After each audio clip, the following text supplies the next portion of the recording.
আচ্ছা, স্কুলে যদি ছাত্রছাত্রীরা পড়াশোনা না করে তাহলে শিক্ষক তাদেরকে শাস্তি প্রদান করে, আমরা সচরাচর সেটাই দেখি।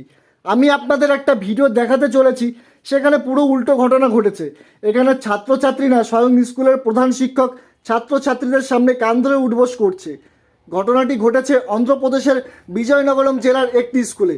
সমাজ মাধ্যমে ছড়িয়ে পড়া ভিডিওয় এই দৃশ্যই ধরা পড়েছে। শত চেষ্টা করেও স্কুল পড়ুয়াদের মধ্যে শৃঙ্খলাবোধ দেখা যায়নি, পড়াশোনার দিক থেকেও কোনো উন্নতি হয়নি।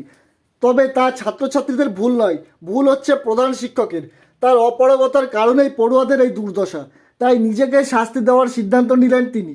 সকলের সামনেই কান ধরে উঠবোস করতে শুরু করলেন স্কুলের প্রধান শিক্ষক। তিনি ঠিকমতো স্কুলের কর্তব্য পালন করতে পারছেন না বলেই সকলের কাছে ক্ষমা প্রার্থনা করেন।